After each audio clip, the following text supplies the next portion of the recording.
Lyca production Subaskaran மற்றும் red Jain movies தயாரிப்பில் உலக நாயகன் கமல்ஹாசன் நடிப்பில் பிரம்மாண்ட இயக்குனர் சங்கர் இயக்கத்தில் உருவாகியுள்ள இந்தியன் 2 திரைப்படம் உலகமெங்கும் உள்ள உங்கள் அபிமான திரையரங்குகளில் வெற்றிகரமாக ஓடிக்கொண்டிருக்கிறது.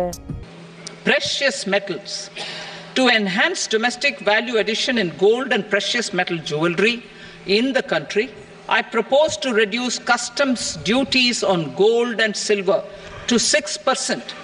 And that of platinum to 6.4%. Other metals, steel and copper, are important raw materials.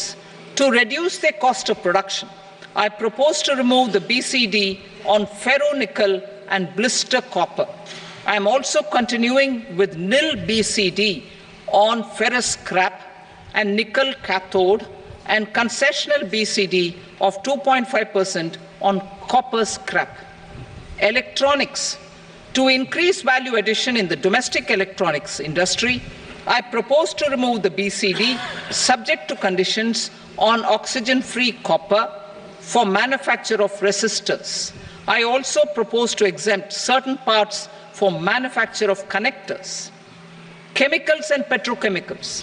To support existing and new capacities in the pipeline, I propose to increase the BCD on ammonium nitrate from 7.5% to 10%.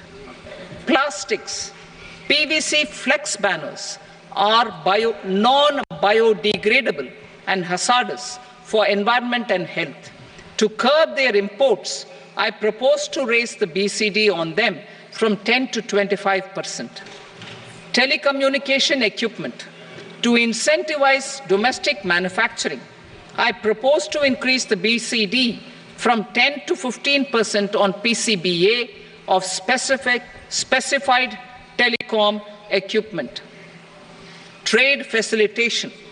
To promote domestic aviation and boat and ship MRO, I propose to extend the period for export of goods imported for repairs from 6 months to 1 year. I'll read that again.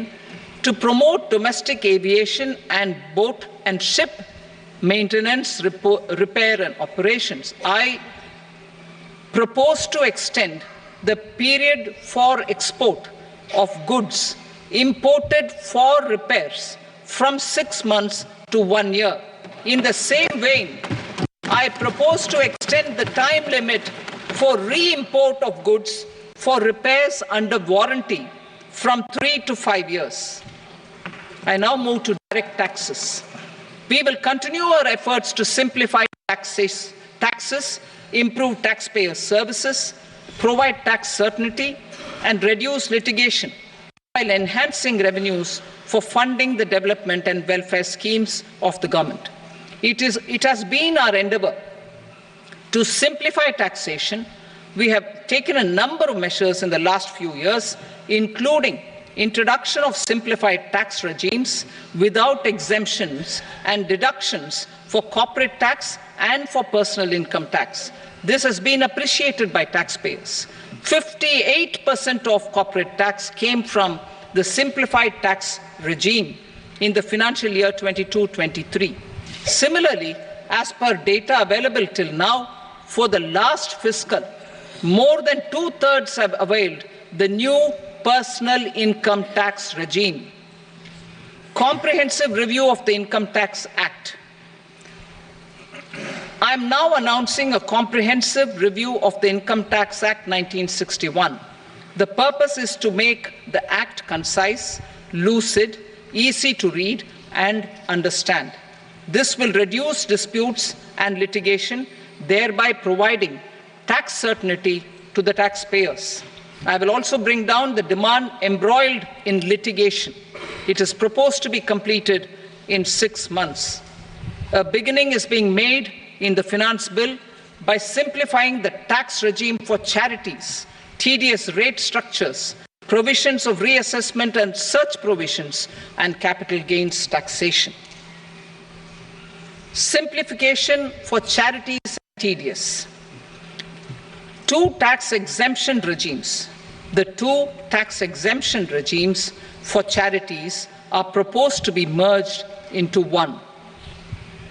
The 5% TDS rate on many payments is being merged into the 2% TDS rate, and the 20% TDS rate on repurchase of units by mutual funds or UTI is being withdrawn. TDS rate on e-commerce operators is proposed to be reduced from 1 to 0.1%. Moreover, credit of TCS is proposed to be given in the TDS to be deducted on salary. Further, I propose to decriminalize pay for payment of TDS up to the due date of filing statement for the same. I also plan to provide a standard operating procedure for TDS defaults and simplify and rationalize the compounding guidelines for such defaults. Simplification of reassessment. I propose to thoroughly simplify the provisions for reopening and reassessment. An assessment hereinafter can be reopened beyond 3 years from the end of the assessment year only if the escaped income is 50 lakh rupees or more, up to a maximum period of 5 years from the end of the assessment year. Even in such cases, a time limit of 6 years before the year of the search, as against the existing time limit of 10 years, is being proposed. This will reduce tax uncertainty and disputes. Simplification and rationalization of capital gains. Capital gains taxation is also proposed to be hugely simplified. Short-term gains on certain financial assets shall henceforth attract a tax rate of 20%, while that on all other financial assets and all non-financial assets shall continue to attract the applicable tax rate. Long-term gains on all financial and non-financial assets, on the other hand, will attract a tax rate of 12.5%. For the benefit of the lower and the middle income classes, I propose to increase the limit of exemption of capital gains on certain financial assets to 1.25 lakh rupees per year. Listed financial assets held for more than a year will be classified as long-term, while unlisted financial assets and all non-financial assets will have to be held for at least 2 years to be classified as long-term. Unlisted bonds and debentures, debt mutual funds, and market-linked debentures, irrespective of holding period, however, will attract tax on capital gains at applicable rates. Lyca production Subaskaran மற்றும் red Jain movies தயாரிப்பில் உலகநாயகன் கமல்ஹாசன் நடிப்பில் பிரம்மாண்ட இயக்குனர் சங்கர் இயக்கத்தில் உருவாகியுள்ள Indian 2 திரைப்படம் உலகமெங்கும் உள்ள உங்கள் அபிமான திரையரங்குகளில் வெற்றிகரமாக ஓடிக்கொண்டிருக்கிறது.